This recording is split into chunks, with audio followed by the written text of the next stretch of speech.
camera flashes. Reporters shout her name. She steps out of the black Rolls-Royce dressed in a flowing white suit, her hair slicked back, sunglasses hiding eyes that have seen both struggle and survival. A journalist screams, "How does it feel overcoming rejection and poverty?" She pauses, smiles slightly. "I was never rejected. I was robbed. And today I took it all back." This is how it all begun. In a small, sweaty room lit by a naked bulb in Kumasi, lived a girl with a vision far bigger than her surroundings. Her name was Nyana. Young, sharp-minded, creative to the core. She had grown up watching her mother hustle, cooking, cleaning, sewing, anything to keep them alive after Nana's father died in a car accident. Life in the small town was hard. Every morning, Nana and her mother, Ifua, would wake before sunrise, quickly dressed up and go from house to house doing manual work to earn a living. Some women would toss their laundry at them like trash. "Is this how you'll suffer until you join your husband in the grave?" one woman sneered as she wrung her wet wrapper. Nana would glance at her mother, waiting for her to respond, but Afua never did. She'd just smile, grab the next bucket of clothes, and washed harder. At night, Nana sat beside a smoky kerosene lamp, counting every coin they earned. "Keep it very well, my daughter," Ifua would say. "Keep saving. One day you'll go to the city. You will build something better than this place. And when I do," Nana would smile, "I'll buy you a big house. No more scrubbing floors." So they continued working and saving, whilst making plans for Afua to continue her education. But fate had other plans.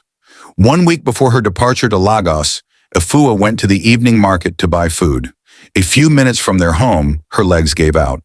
She fell hard on the dusty path. A kind stranger found her and rushed her to the village hospital. But by the time Nana heard it and rushed there, it was too late. Her mother was gone. Nana broke down in tears. Mama, no! You should have waited. I was going to make you proud. Why did you leave so soon?" She dropped to her knees beside the bed, holding her mother's cold hand. "Watch and protect me, Mama. Take care of me from up there. But this is a promise to you, Mama. I will succeed, no matter what, and make you proud." That night, with tears in her eyes and determination, she packed her belongings, said final goodbye, and left for Lagos. Lagos hit her like a moving bus. The air was hot and thick. Cars honked endlessly. People shouted across busy roads. Yellow buses zoomed past with boys hanging halfway out the doors. She had never seen so many buildings in her life, or people moving so fast. She clutched her small bag tightly and stepped onto the sidewalk. She had no family here, no friends, no place to sleep. That night, she found a small kiosk closed for the day. She curled up beside it, using her scarf as a pillow. Immediately, she laid down. Rain came down hard. The cold bit her skin. Her stomach growled and tears soaked her face. "Mama." "It's hard," she whispered, "but I won't give up." The next morning, she found her way to a local restaurant. She stood by the back door watching workers move in and out. An older woman spotted her. "You want work?" she asked, her brows raised. "Yes, Ma," Nana said, her voice shaking. "Anything at all." The woman laughed. "You sure? You go cry today." By noon, Nana had washed over 1,000 plates. Her hands were pruned and bleeding. The kitchen was hot. Oil splashed on her arms. One of the cooks shouted at her every 5 minutes. But when they handed her 700 naira, "Yeah," she smiled. "Thank you," she whispered. That 700 naira went into her bag. Every day she returned. She washed, scrubbed, wiped, and mopped. For 11 months, Nana worked like this. No rest, no new clothes, no comfort. Then one day she walked into a cyber cafe and paid to fill out a university form. She couldn't be more happier. She was one step closer to making her dreams a reality and making her mother proud. University life was a different world. The campus was full of loud, confident girls with long wigs and boys with sleek cars. Nana sat quietly in class, always at the back. Her clothes were plain. She didn't speak unless spoken to. Some girls mocked her. "Who still wears rubber slippers to school?" They laughed. "She looks like she bath inside bucket," another giggled. But Nana ignored them. Her eyes were on something bigger. She began to notice a problem. Students always lost track of school schedules. class notes, assignments, and exam updates. Some failed simply because they missed a deadline. That gave her an idea. What if there was one app, she said one night in her hostel, that could keep everything in one place?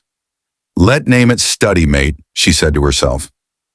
A simple mobile app to help students track their classes, share notes, get exam tips, and receive reminders, all in real time. She used her spare time to learn coding from YouTube videos and freeforms, but she knew she couldn't build it alone. The following day, she woke up early dressed and started moving from department to department, company to company, to pitch her idea to them. But they all wanted one thing, her body.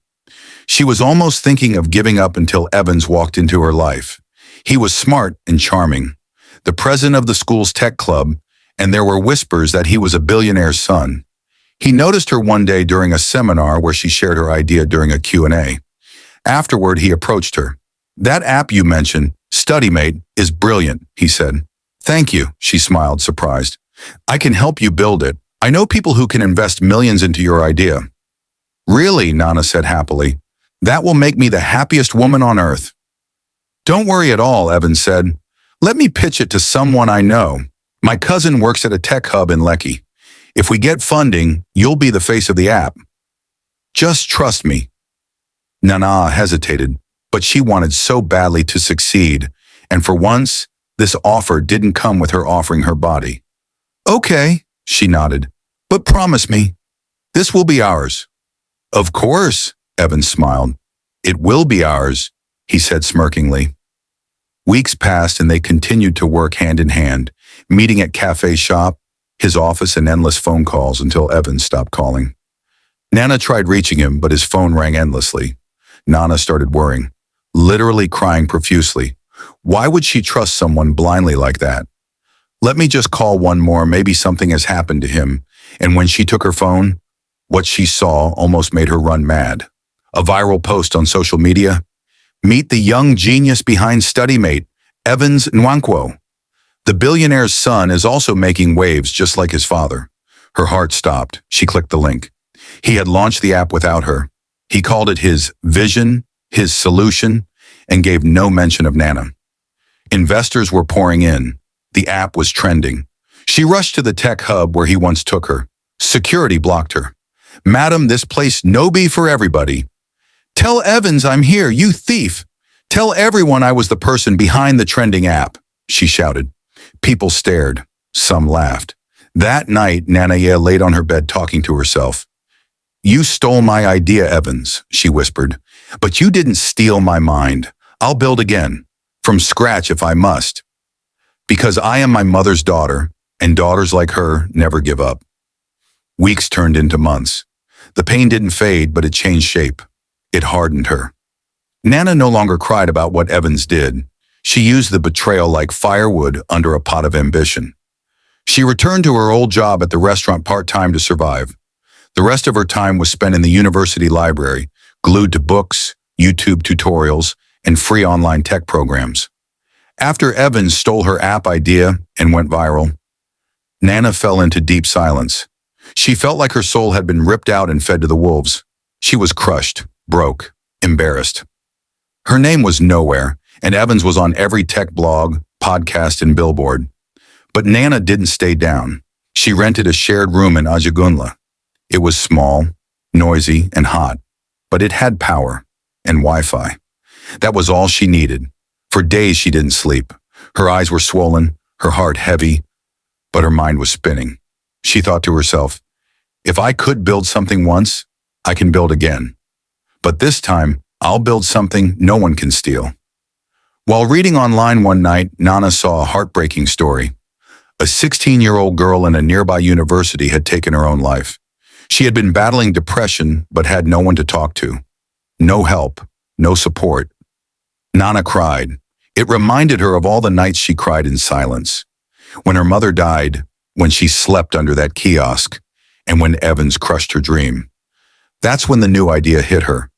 The Healing Hub, a mobile platform where African youth could access free anonymous mental health support, peer chat rooms, and live therapy sessions with trained professionals who understood African struggles. From poverty trauma to family pressure and heartbreak. This wasn't about coding fancy features now. It was about purpose. Nana poured her pain into every screen, every word, every color. She used a clean design, simple text, calm music, and voices that sounded like home.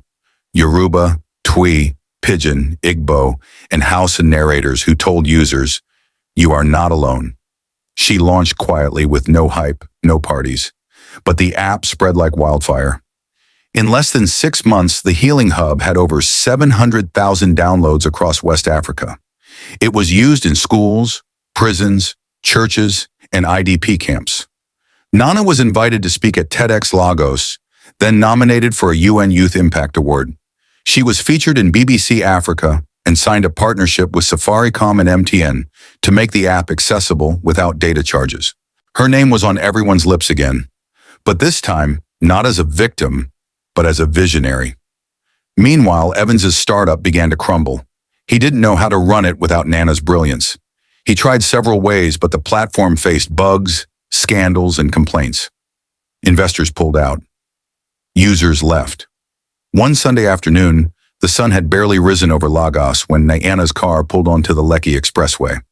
The city buzzed with its usual chaos. Hawkers tapping on windows, Okadas weaving through cars, and the smell of puff-puff floating in the morning air. Nana sat quietly in the back seat, her mind on her upcoming board meeting. Her new app had just been approved for global launch, and investors from London and Nairobi were flying in to sign the deal. Today was supposed to be a good day. Then her phone rang. It was Adai's, her receptionist. "Madam," Adai's voice trembled. "Evans? He just walked into the building. He's downstairs right now. He's asking to see you." Nana's jaw tightened. Her heart didn't race. It froze, but she kept her voice calm. "Ada, keep him there. Offer him water. Say I'm 10 minutes away." She ended the call and leaned forward. "Driver, pull over." Then she dialed her lawyer. "Get the police. Now tell them I've located Evans Okoye.